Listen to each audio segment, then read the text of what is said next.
No momento em que você estava se arrumando em casa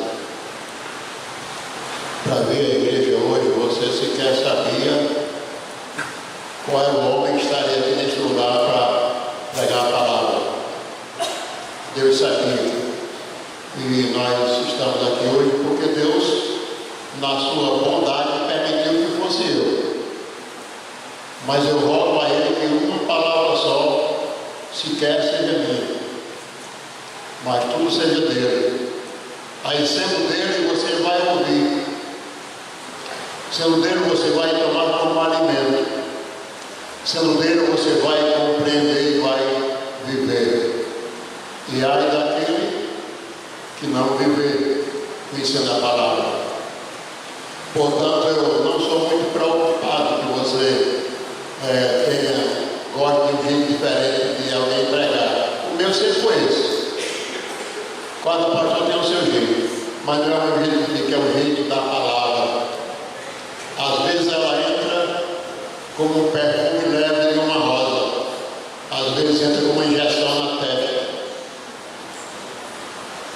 às vezes ela entra como uma faca ou uma espada de 2 gumes. É a palavra.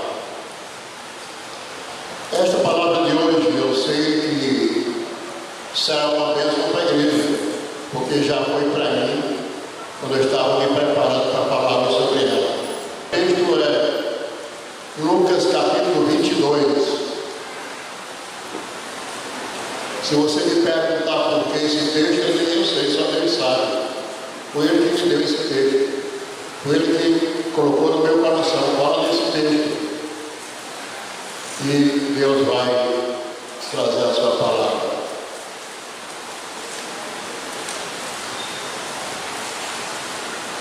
Abra, já abriu em Lucas 22. Eu vou ler direto a partir do 14, depois eu vou usar o texto todo, mas fico voltando. Você pode ficar sentado com a Bíblia aberta, senão eu trabalhei esse texto, mas eu quero começar lendo com o versículo 14.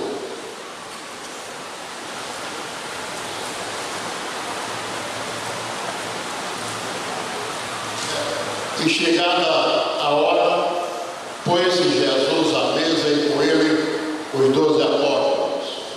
E disse-lhes: desejei muito comer convosco esta Páscoa antes que padeça.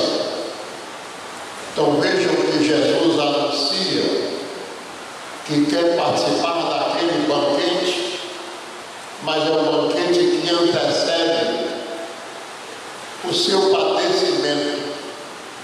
É um banquete que antecede o seu sofrimento.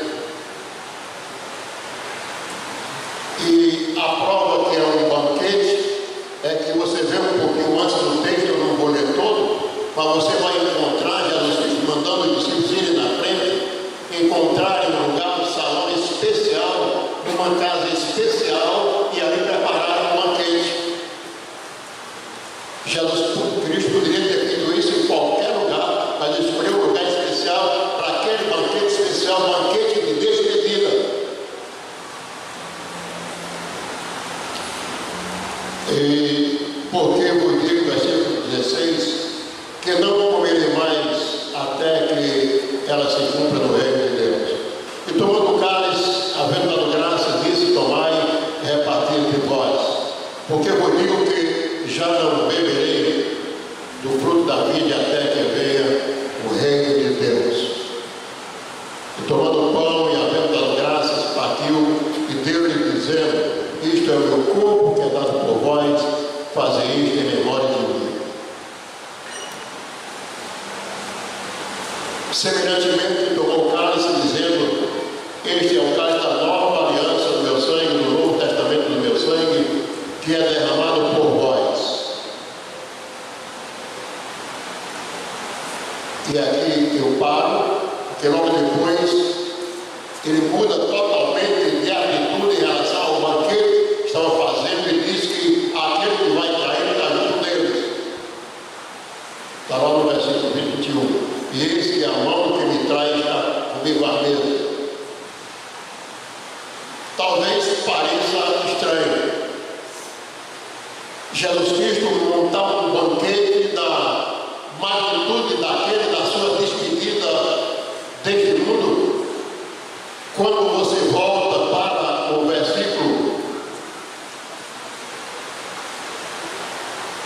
22, o primeiro versículo, logo no início, assim estava, pois, perto da festa dos pães asmos, chamada Páscoa. Você lembra que a Páscoa lá dos judeus, ela foi instituída quando o povo que estava escravizado no Egito havia de sair de lá. Deus chama Moisés: você vai fazer assim, você vai chamar o povo e vai dizer que cada família mata um cordeiro de um ano, um cordeiro pequeno, e cada cordeiro vai para uma família, mas se a família for pequena, um cordeiro dará para duas famílias, como era tudo. E diz mais lá no texto de Deuteronômio capítulo 11, e todos comerão prontos, vestidos, calçados e com cajado na mão. Não havia pressa. A Páscoa tinha pressa. Era o cordeiro e os pães seriam pães asmos. Você encontra isso em Deuteronômio capítulo 28. Desculpe, Êxodo capítulo 28. Êxodo capítulo 11. Êxodo 28 é outra coisa. Êxodo capítulo 11 conta toda a história da Páscoa. E Jesus, aqui ele começa repetindo, trazendo aquela história para hoje. Não havia mais um cordeiro a ser morto, porque ele era o cordeiro a ser imolado. Ele era o cordeiro que se despedia, e ele agora seria imolado em nosso lugar.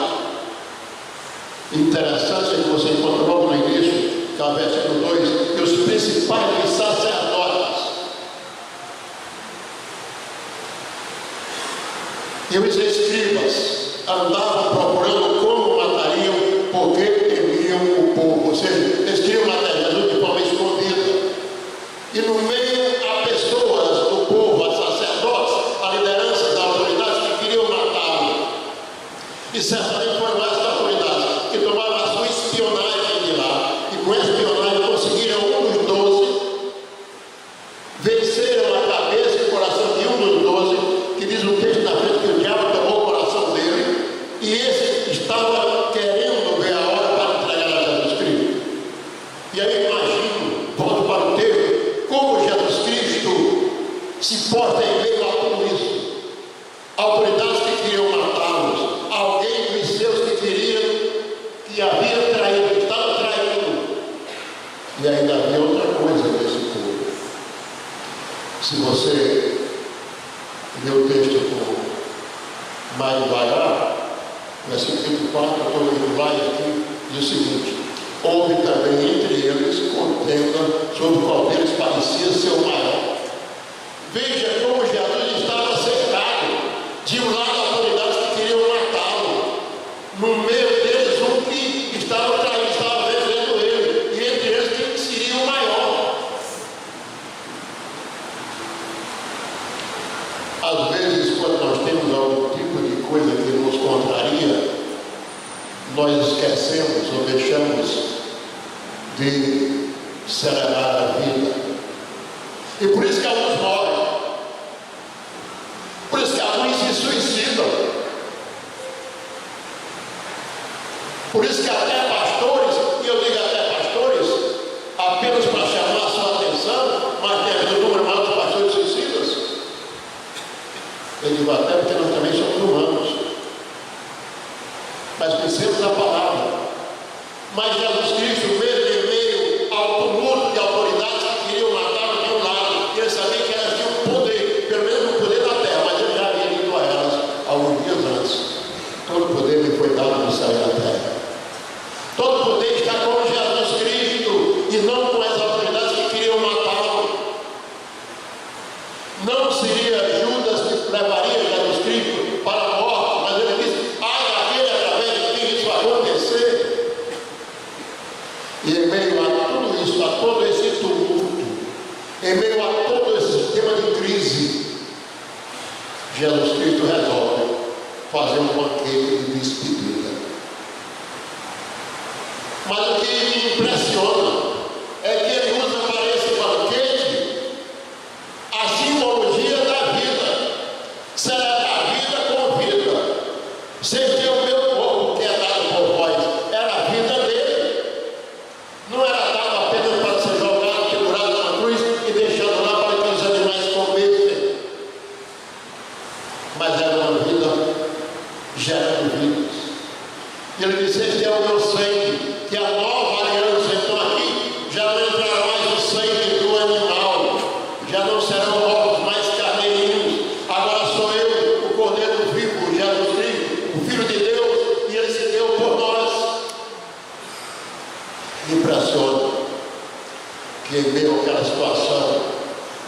ter se levantado para celebrar a vida.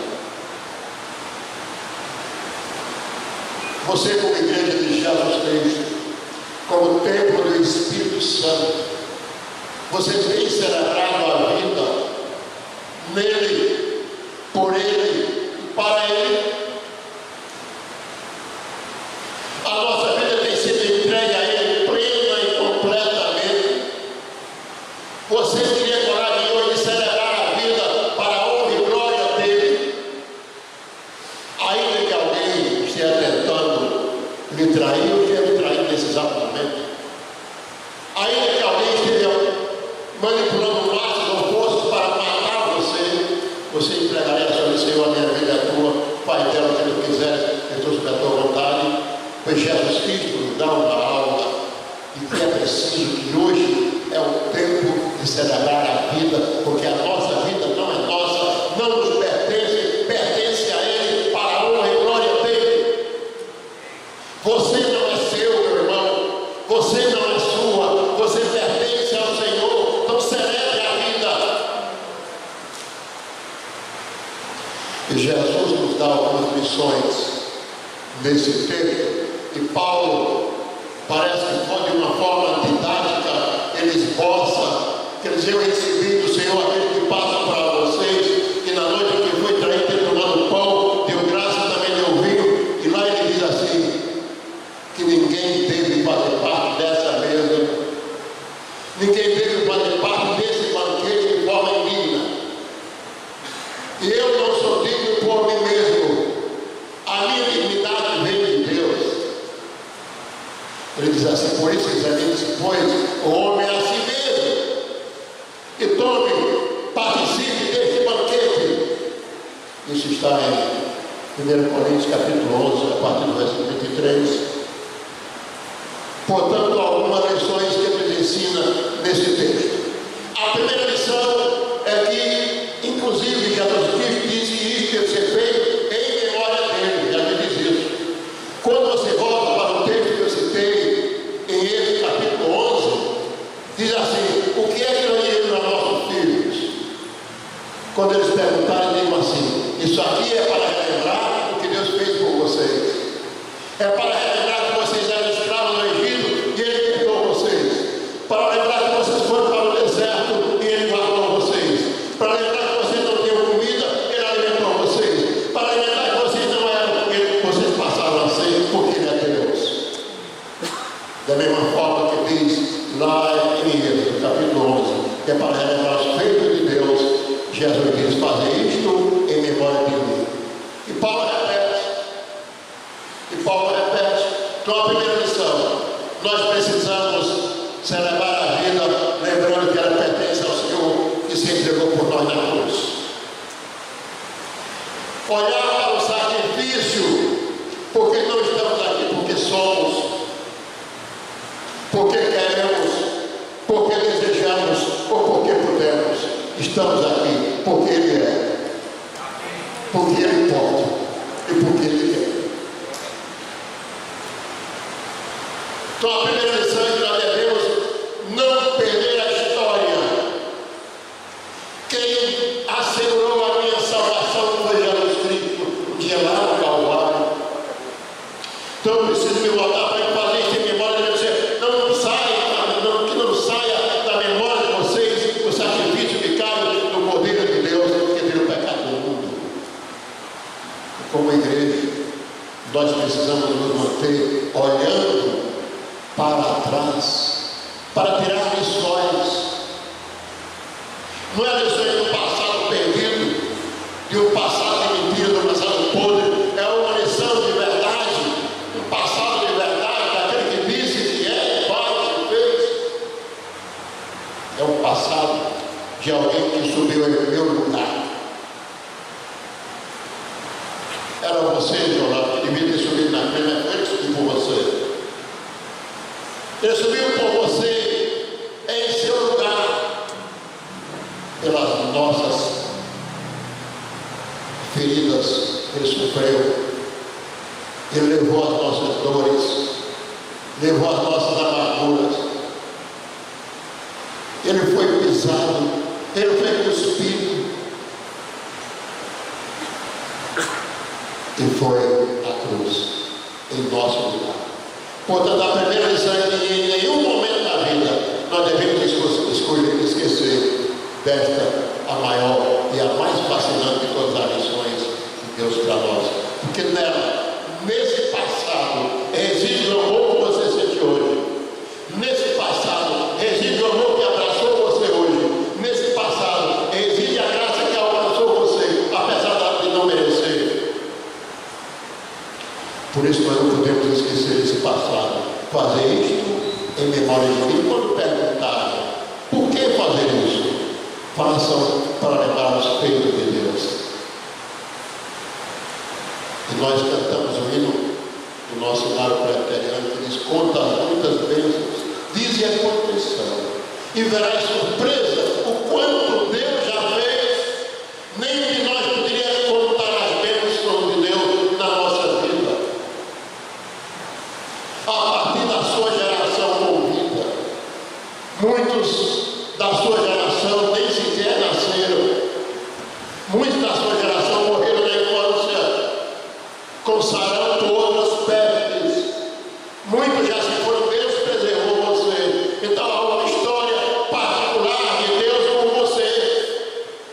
Deus tem uma história particular com você. Eu sei que alguém pode dizer, eu não tenho dúvidas, pastor, porque o senhor não conhece a minha história. Mas no meu passado há muita coisa dolorosa. No meu passado há muita dor, há muita agonia.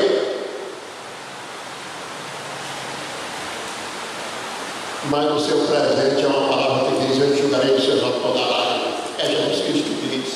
Amém. Se o seu presente doeu, ele passou. Se o seu passado doeu, ele passou. Agora é um presente. Deus estendendo a mão para você, dizendo: eu amo você, eu amo a sua vida, eu quero salvar você. Portanto, dê uma olhada no passado, na cruz do Calvário, e Jesus Cristo está lá. Ele morreu por você. Isso chama-se graça, misericórdia e amor de Deus. Olhar para trás significa ver esse amor, sentir as marcas desse amor, sentir a alegria desse amor, muito embora esse amor tenha sido festejado como um banquete em meio a agonias. O homem que estava sabendo que caçado para morrer, sabendo que os 12 que ele escolheu estão cada um querendo o melhor lugar, buscando pelo poder, a busca pelo poder. Isso tem derrubado muitos homens, tem matado muitos homens, a busca pelo poder. Eu creio que um dos exemplos mais claros das recentes foi o atentado ao presidente. Tudo na luta pelo poder. É assim entre os homens. Mas Jesus não estava buscando o poder. Sabe o que aconteceu? Por que as autoridades queriam matá-lo? Por que será? Porque Jesus queria apontar o pecado deles. Era isso, eles queriam ser apontados. Os escribas escreviam a lei. Os sacerdotes cuidavam da lei. E Jesus dizia: vocês são hipócritas. Vocês oram alto na sinagoga para dizer que não pecam. Oram alto nas esquinas. Vocês parecem que são crentes, mas não são. Tem aquilo debaixo do braço, mas não tem. E se lei não vivem, vocês são hipócritas. E eles não queriam isso, queriam matar Jesus Cristo. Apenas porque não apontavam eles. E eu sei que quando Jesus escolheu aqueles homens, Jesus escolheu exatamente entre os homens, entre os outros. Escolheu um com o roupante de Pedro, outro com a característica traiçoeira de Judas, porque além daqueles 12 estava a representação da humanidade. E um grupo deles brigando pelo poder, que ainda hoje há essa questão do poder. Você sair fora, tem gente já brigando pelo poder, ser prefeito de um lugar, vereador de um lugar, governador de outro lugar. Você vê o poder, é poder, é poder, não é poder por isso. Esquece de que todo o poder de fato está nas mãos de Deus e só a Ele pertence. Só a Ele pertence. Então a primeira lição, como eu disse, é olhar para o amor de Deus, olhar para trás e ver na cruz a expressão do amor de Deus. A segunda lição você encontra muito clara nesse texto também do que Paulo diz: examine-se, pois, o homem a si mesmo. Essa lição é que nós precisamos olhar para nós. Eu fico, às vezes, vou usar a expressão bem nordestina e bem popular, futucando os pecados de Fred. É ele que tem que ver dele. Eu não tenho nada a ver com os pecados dele. É claro que se eu tiver uma coisa, eu vou chamar como pastor e vou aconselhar. Mas é ela com Deus, é você e Deus. O seu pecado não é comigo, é com Deus. Portanto, a segunda lição é que eu devo entrar no meu coração, olhar para mim, o que é que eu faço, e essa comparação é ver entre o que Deus me mandou fazer e o que eu estou fazendo. Como é que está a equação? Como é que está a matemática da minha vida entre o 2 e 2 de Deus e o meu 2 mais 2? Como é que vai a minha vida entre o que eu digo ao mundo e o que Deus vê em mim? Há uma diferença muito palpitante, muito forte, muito dolorosa.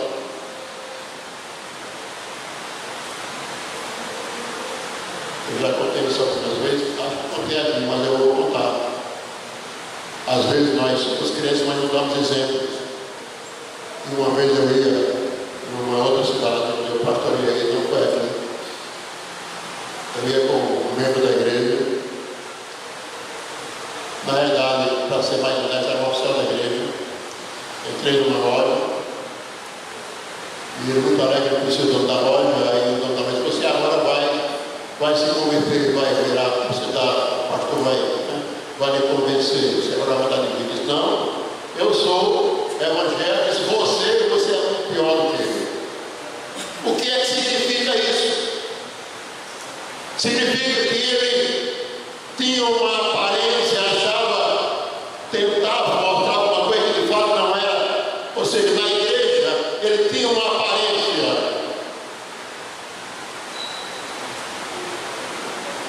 Entre os seus ele tinha uma aparência.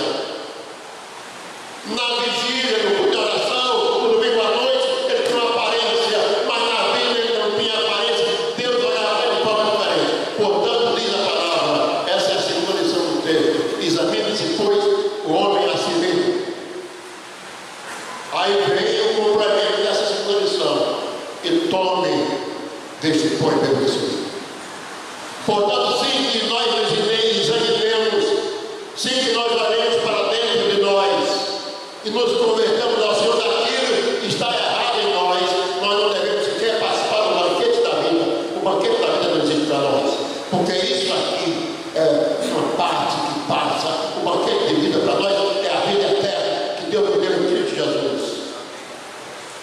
Podemos participar da ceia e não ter a vida eterna. Essa ceia, podemos participar e não ter a vida eterna.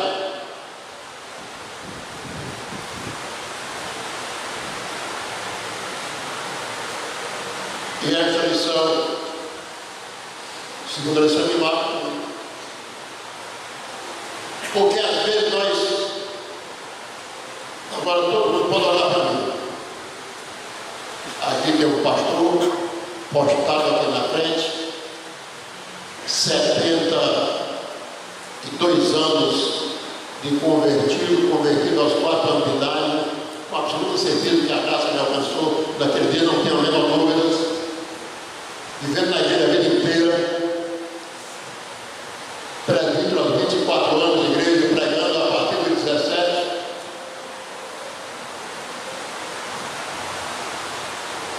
Depois passei um período da vida pública, eu voltei, fiquei só na igreja a vida toda. Então a igreja olha para mim e a primeira coisa que vem na cabeça: esse homem é perfeito, esse homem é um santo.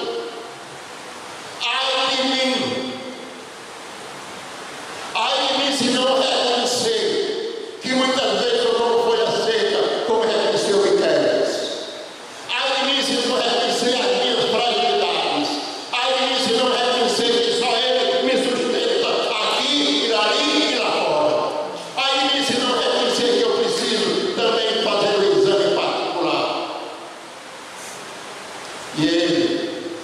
Deus maravilhoso que me dá essa alegria de poder me dobrar e me dizer: Senhor, eu sou um pobre pecador. Ai de mim, se fizer como faz a República lá. Eu sou pastor, portanto, irmão, converta-se. Mude, meu irmão. A mudança precisa começar pelo culto da igreja. Aí chega lá. Às vezes chega lá na hora, mas chega.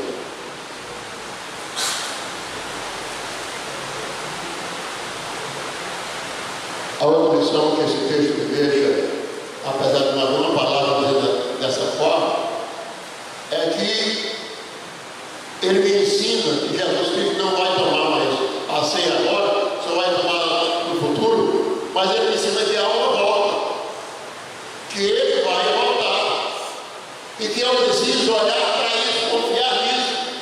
Esse texto me abre uma confiança para aquele que estava aqui, que prometeu de ir, que voltaria para a igreja. Então a terceira lição: confie no Jesus Cristo que disse que vai voltar. E quando ele diz que vai voltar, ele deixa subtemido que eu preciso estar preparado. Lembra das lições das 10 virgens? É a cara da igreja, as 10 eram virgens. As 10 eram virgens, mas algumas esqueceram de levar o azeite. As 10 eram virgens, tinha aparência de virgem, cabelo de virgem, roupa de virgem, jeitinho de virgem, bondade de virgem, fala de virgem, mas algumas não estavam com azeite. A terceira lição me ensina que eu preciso estar preparado até que Jesus volte e ele me encontre pronto para subir com ele. Porque se eu estiver pronto, ele nem pergunta, já me leva. Mas se eu não estiver pronto, ele diz: para lá, volta. Não é, você não vai, tá bom. Aos prontos ele dirá: vim dependendo do meu pai. Aos não prontos ele dirá: afaste de mim, maldito. Então essa palavra que Deus nos dá nesse texto, nessa comunhão, nesse momento de dor, ele diz que eu preciso manter a mesa farta, no sentido de ser é a vida com Deus. Celebrar a vida com Deus agora, hoje, não apenas nessa ceia, mas todo dia da nossa vida. Porque Deus é um Deus eterno, um Deus bondoso, e um Deus que nos chamou para a eternidade. E nós não podemos nem estar entre aquelas autoridades que querem matá-lo, nem estar naquele homem que o traiu, e nem tampouco naqueles que ficam buscando poder para Jesus. Mas precisamos estar à mesa com ele, compreender as lições de Jesus Cristo para a nossa vida.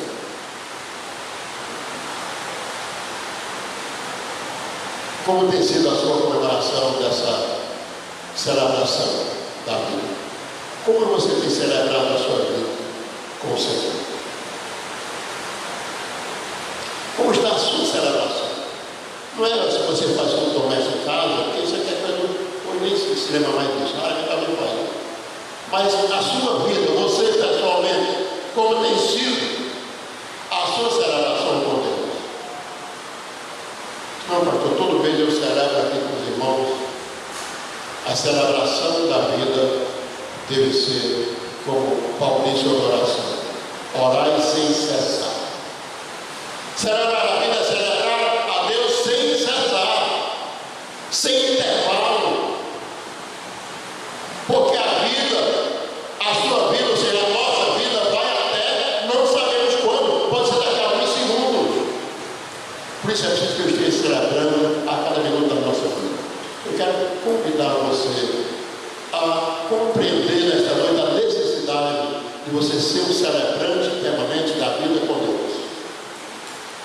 Não é celebrar pelas suas vitórias do seu comércio, celebrar pelas suas vitórias do seu negócio, das suas viagens, é celebrar a vida com Deus. Hoje é tempo de celebração. Deus abençoe a sua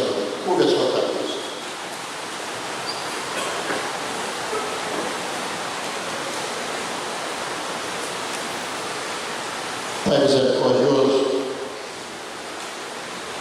que nós possamos ter compreensão da Tua palavra. Que nós possamos ter força, fé, revigoramento espiritual para poder viver a Tua palavra. Que nós possamos, Deus, comemorar, celebrar a vida do Senhor, sabendo que a nossa força vem das Tuas mãos, sabendo que o nosso socorro vem do Senhor. Então dá-nos força para poder ser celebrantes, celebradores, ou que celebremos, ó Deus, a vida debaixo da Tua graça. Cuida de nós e nos abençoa. Em nome de Jesus.